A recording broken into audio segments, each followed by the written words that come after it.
Sons and Lovers by D.H. Lawrence. Chapter 8, Part 1. Strife in Love. Arthur finished his apprenticeship and got a job on the electrical plant at Menton Pit. He earned very little, but had a good chance of getting on. But he was wild and restless.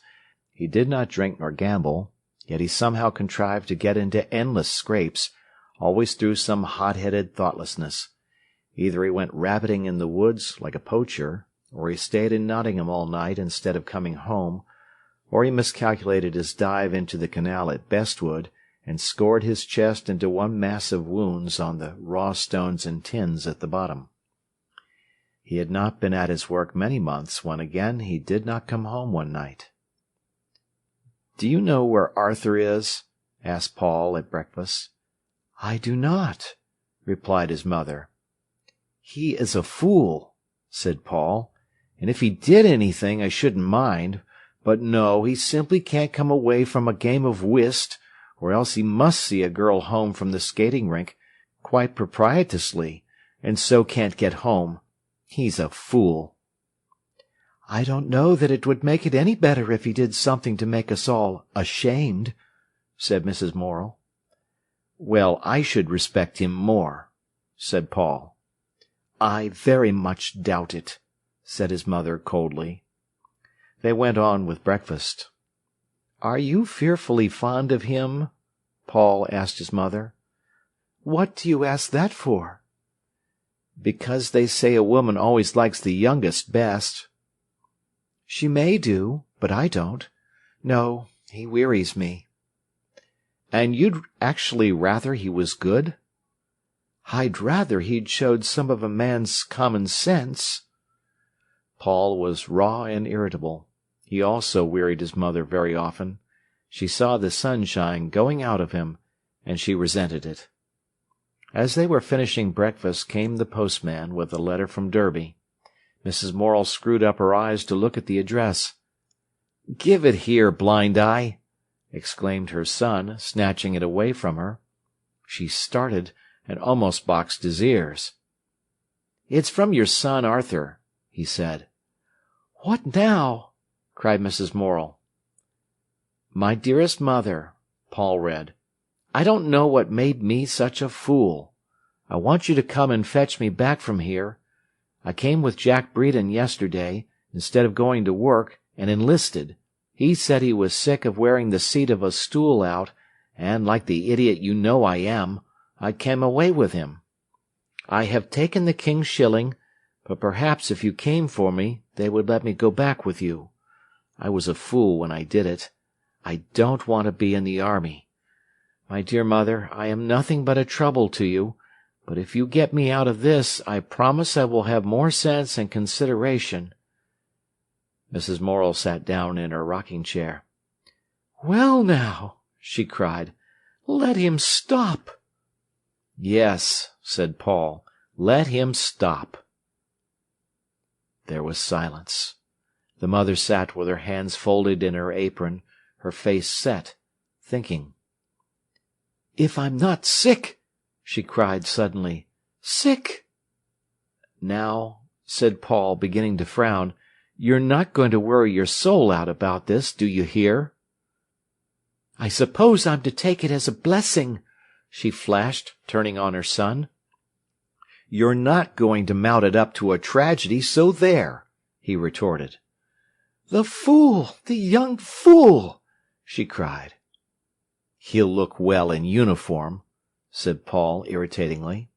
His mother turned on him like a fury. "Oh, will he?" she cried. "Not in my eyes." "He should get in a cavalry regiment. He'll have the time of his life, and will look an awful swell." "Swell? Swell! A mighty swell idea indeed! A common soldier!" "Well," said Paul, "what am I but a common clerk?" "A good deal, my boy," cried his mother, stung. "What?" "At any rate, a man, and not a thing in a red coat." "I shouldn't mind being in a red coat, or dark blue, that would suit me better, if they didn't boss me about too much." But his mother had ceased to listen. just as he was getting on, or might have been getting on, at his job. A young nuisance. Here he goes and ruins himself for life. What good will he be, do you think, after this?" "It may lick him into shape beautifully," said Paul. "Lick him into shape? Lick what marrow there was out of his bones. A soldier! A common soldier! Nothing but a body that makes movements when it hears a shout. It's a fine thing." "I can't understand why it upsets you," said Paul. "No, perhaps you can't, but I understand." And she sat back in her chair, her chin in one hand, holding her elbow with the other, brimmed up with wrath and chagrin. "And shall you go to Derby?" asked Paul. "Yes." "It's no good." "I'll see for myself." "And why on earth don't you let him stop? It's just what he wants." "Of course," cried the mother. "You know what he wants." She got ready and went by the first train to Derby, where she saw her son and the sergeant. It was, however, no good. When Morel was having his dinner in the evening, she said suddenly, "I've had to go to Derby to-day." The miner turned up his eyes, showing the whites in his black face. "Hester, lass, what took thee there?" "That Arthur." "Oh, and what's agate now?" "He's only enlisted." Morel put down his knife and leaned back in his chair. "Nay," he said, "that he never has." "And is going down to Aldershot to-morrow." "Well," exclaimed the miner, "that's a wonder." He considered it a moment, said, and proceeded with his dinner. Suddenly his face contracted with wrath. "I hope he may never set foot in my house again," he said. "The idea!" cried Mrs. Morel, "saying such a thing." "I do," repeated Morel. "A fool as runs away for a soldier, let him look after himself, and I shall have no more for him." "A fat sight you have done as it is," she said. And Morel was almost ashamed to go to his public-house that evening. "Well, did you go?" said Paul to his mother when he came home. "I did." "And could you see him?" "Yes." "And what did he say?" "He blubbered when I came away." "And so did I, so you needn't, Mrs. Morel fretted after her son. She knew he would not like the army. He did not. The discipline was intolerable to him. "But the doctor," she said with some pride to Paul, "said he was perfectly proportioned, almost exactly. All his measurements were correct. He is good-looking, you know." "He's awfully nice-looking, but he doesn't fetch the girls like William, does he?" "No, it's a different character. He's a good deal like his father, irresponsible." To console his mother, Paul did not go much to Willey Farm at this time. And in the autumn exhibition of students' work in the castle he had two studies, a landscape in water-colour and a still life in oil, both of which had first-prize awards. He was highly excited. "What do you think I've got for my pictures, mother?" he asked, coming home one evening. She saw by his eyes he was glad. Her face flushed. "Now, how should I know, my boy?" "A first prize for those glass jars."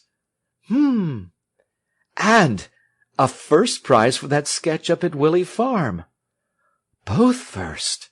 "Yes." There was a rosy, bright look about her, though she said nothing. "It's nice," he said. "Isn't it?" "It is." "Why don't you praise me up to the skies?" She laughed. "I should have the trouble of dragging you down again," she said. But she was full of joy, nevertheless.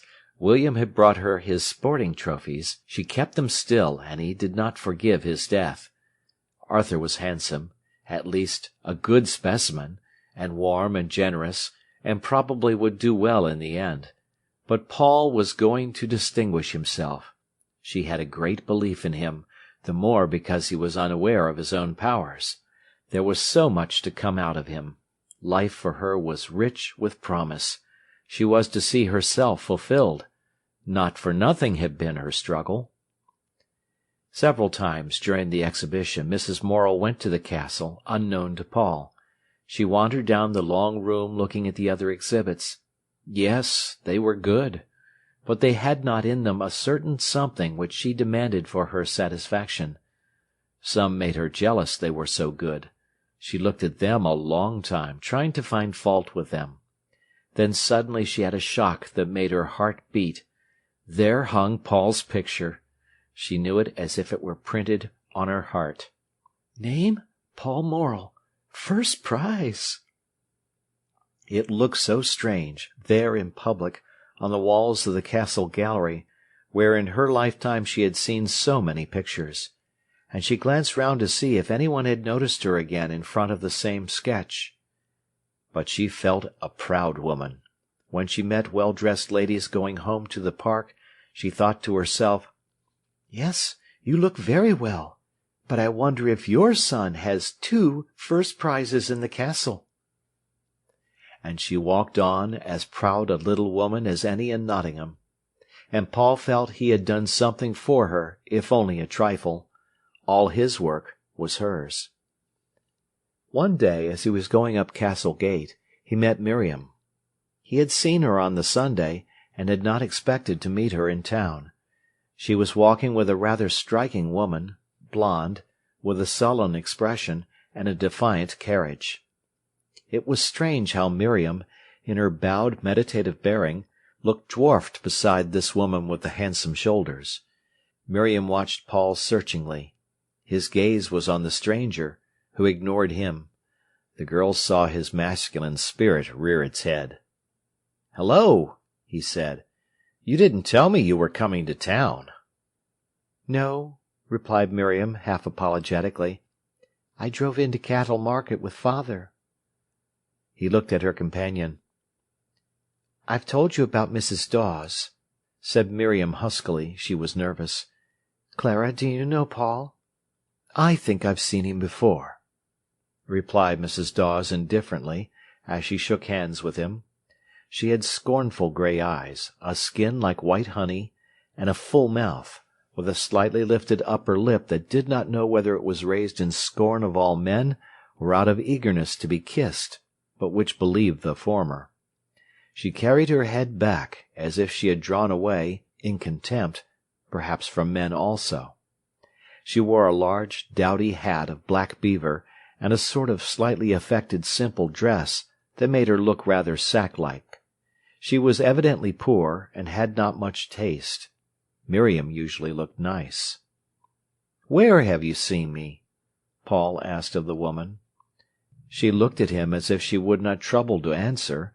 Then, "Walking with Louis Travers," she said. Louis was one of the Spiral girls. "Why, do you know her?" he asked.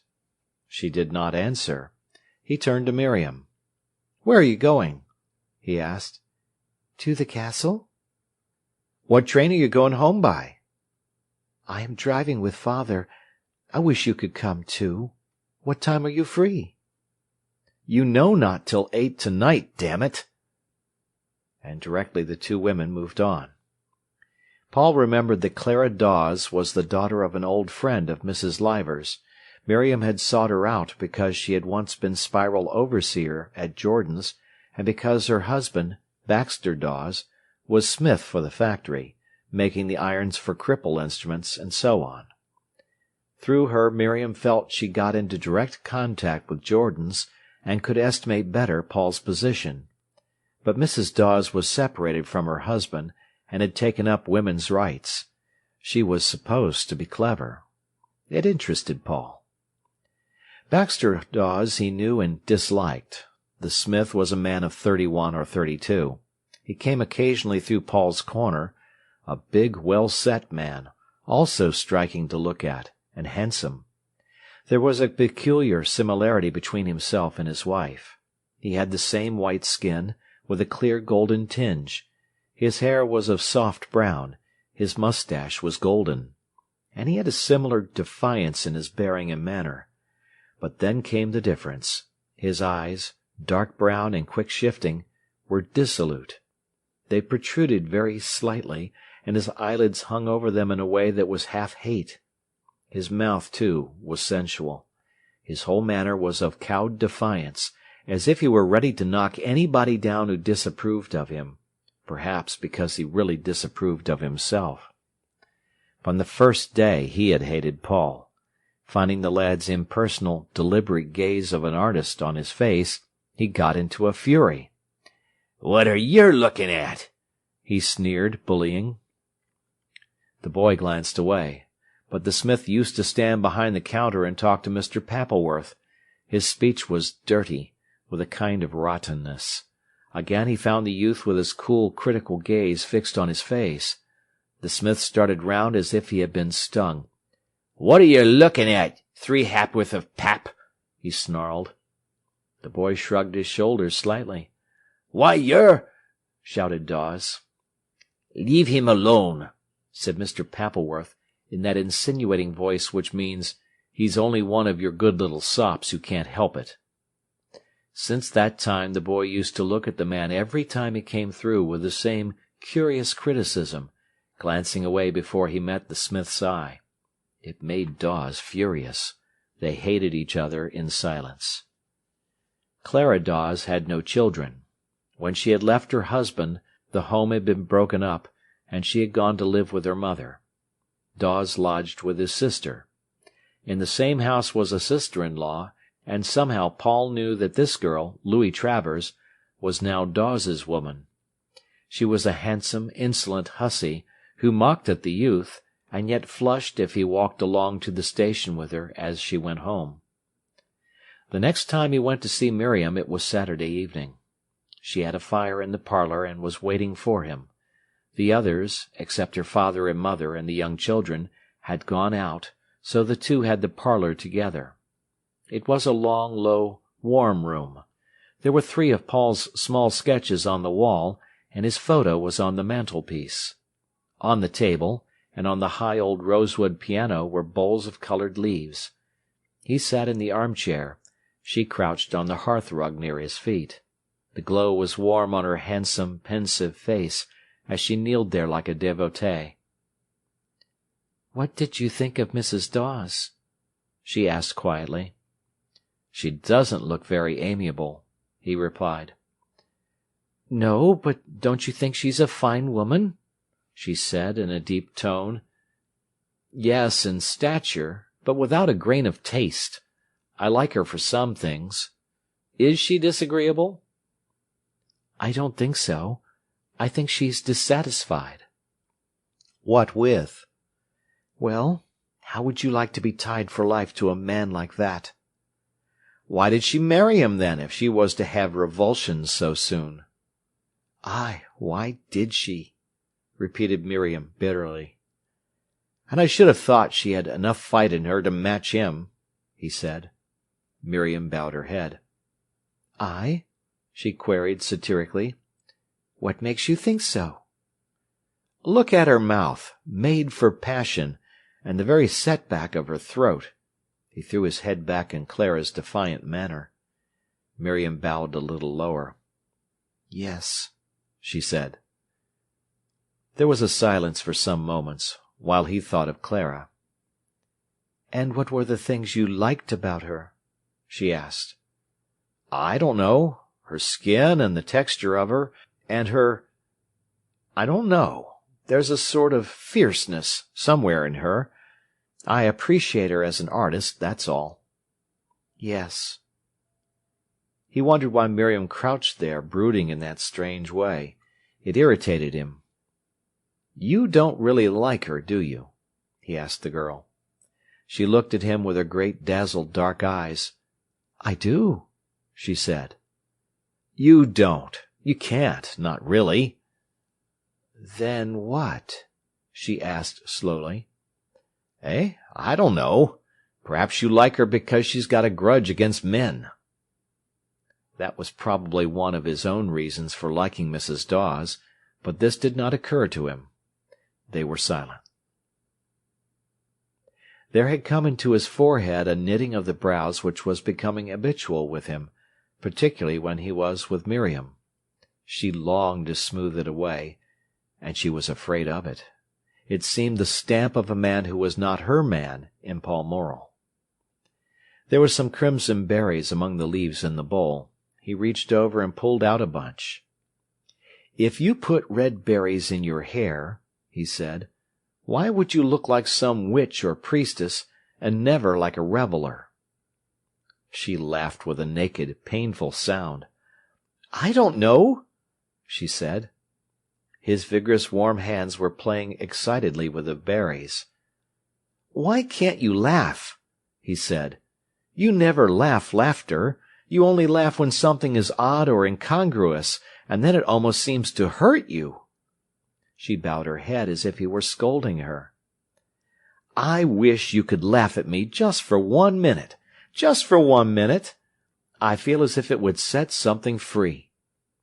"But," and she looked up at him with eyes frightened and struggling, "I do laugh at you. I do." "Never. There's always a kind of intensity. When you laugh, I could always cry. It seems as if it shows up your suffering. Oh, you make me knit the brows of my very soul and cogitate." Slowly she shook her head despairingly. "I'm sure I don't want to," she said. "I'm so damned spiritual with you always," he cried. She remained silent, thinking, "Then why don't you be otherwise?" But he saw her crouching, brooding figure, and it seemed to tear him in two. "But there, it's autumn," he said, "and everybody feels like a disembodied spirit then." There was still another silence. This peculiar sadness between them thrilled her soul. He seemed so beautiful with his eyes gone dark, and looking as if they were deep as the deepest well. "You make me so spiritual," he lamented, "and I don't want to be spiritual." She took her finger from her mouth with a little pop, and looked up at him almost challenging. But still her soul was naked in her great dark eyes, and there was the same yearning appeal upon her. If he could have kissed her in abstract purity, he would have done so. But he could not kiss her thus, and she seemed to leave no other way. And she yearned to him. He gave a brief laugh. "Well," he said, "get that French and we'll do some Verlaine." "Yes," she said in a deep tone, almost of resignation, and she rose and got the books, and her rather red, nervous hands looked so pitiful, he was mad to comfort her and kiss her. But then he dared not, or could not. There was something prevented him. His kisses were wrong for her. They continued the reading till 10 o'clock, when they went into the kitchen, and Paul was natural and jolly again with the father and mother. His eyes were dark and shining. There was a kind of fascination about him. When he went into the barn for his bicycle, he found the front wheel punctured. "Fetch me a drop of water in a bowl," he said to her. "I shall be late, and then I shall catch it." He lighted the hurricane lamp, took off his coat, turned up the bicycle, and set speedily to work. Miriam came with the bowl of water and stood close to him, watching. She loved to see his hands doing things. He was slim and vigorous, with a kind of easiness even in his most hasty movements.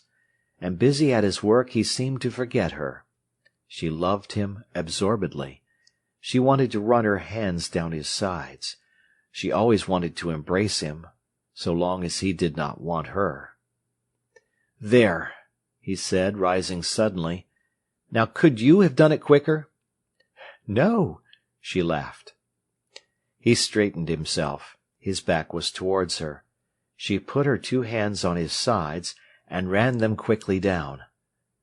"You are so fine," she said.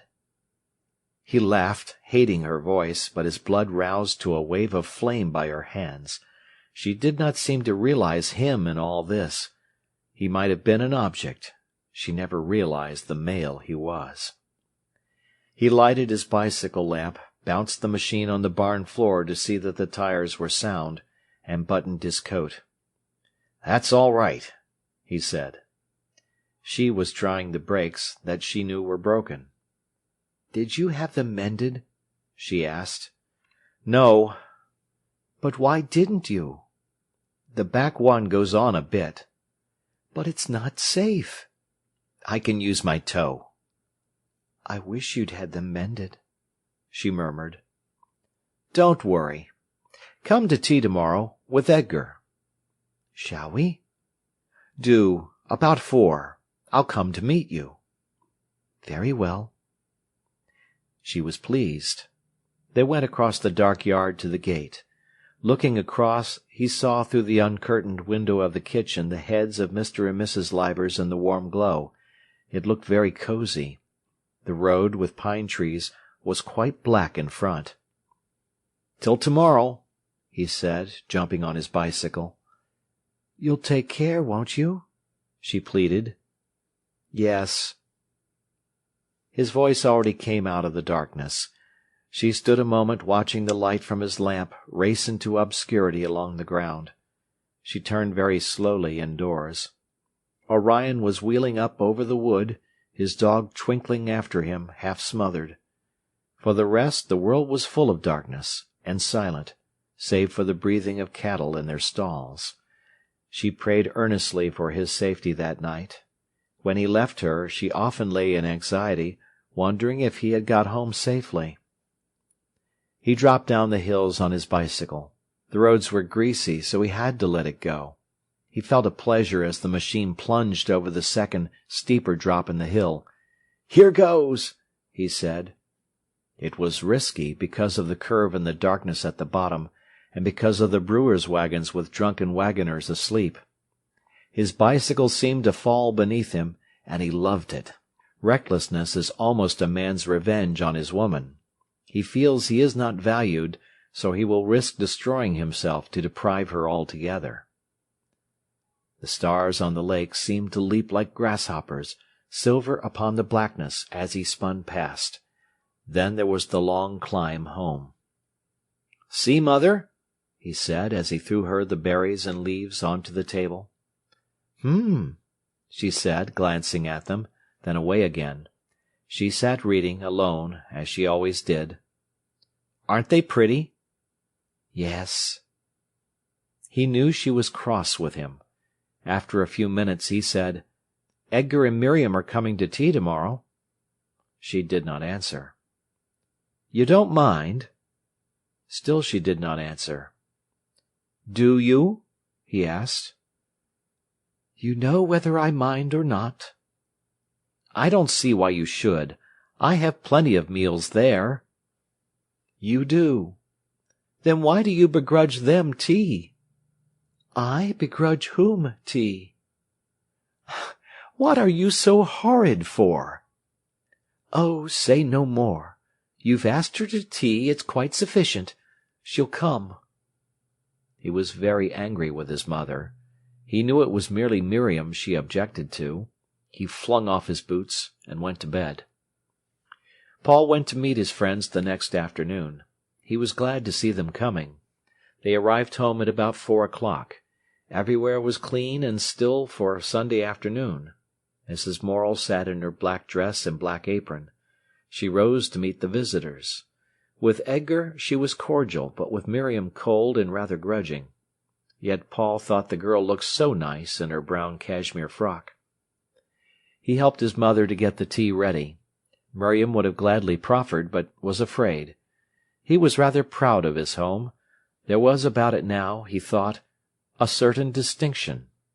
The chairs were only wooden, and the sofa was old, but the hearthrug and cushions were cosy, the pictures were prints in good taste, there was a simplicity in everything, and plenty of books. He was never ashamed in the least of his home, nor was Miriam of hers, because both were what they should be, and warm. And then he was proud of the table. The china was pretty, the cloth was fine. It did not matter that the spoons were not silver, nor the knives ivory-handled. Everything looked nice. Mrs. Morel had managed wonderfully while her children were growing up, so that nothing was out of place. Miriam talked books a little. That was her unfailing topic, but Mrs. Morel was not cordial, and turned soon to Edgar. At first Edgar and Miriam used to go into Mrs. Morel's pew. Morel never went to chapel, preferring the public house. Mrs. Morel, like a little champion, sat at the head of her pew, Paul at the other end, and at first Miriam sat next to him. Then the chapel was like home. It was a pretty place, with dark pews and slim, elegant pillars and flowers. And the same people had sat in the same places ever since he was a boy. It was wonderfully sweet and soothing to sit there for an hour and a half, next to Miriam, and near to his mother, uniting his two loves under the spell of the place of worship. Then he felt warm and happy and religious at once. And after chapel he walked home with Miriam, whilst Mrs. Morel spent the rest of the evening with her old friend Mrs. Burns. He was keenly alive on his walks on Sunday nights with Edgar and Miriam. He never went past the pits at night, by the lighted lamp-house, the tall black headstocks and lines of trucks, past the fans spinning slowly like shadows, without the feeling of Miriam returning to him, keen and almost unbearable. She did not very long occupy the Morels' pew. Her father took one for themselves once more. It was under the little gallery opposite the Morels. When Paul and his mother came in the chapel, the Livers' pew was always empty. He was anxious for fear she would not come. It was so far, and there were so many rainy Sundays. Then, often very late indeed, she came in, with her long stride, her head bowed, her face hidden under her bat of dark green velvet. Her face, as she sat opposite, was always in shadow, but it gave him a very keen feeling, as if all his soul stirred within him to see her there. It was not the same glow, happiness, and pride that he felt in having his mother in charge. Something more wonderful, less human, and tinged to intensity by a pain, as if there were something he could not get to. End of Part 1 of Chapter 8.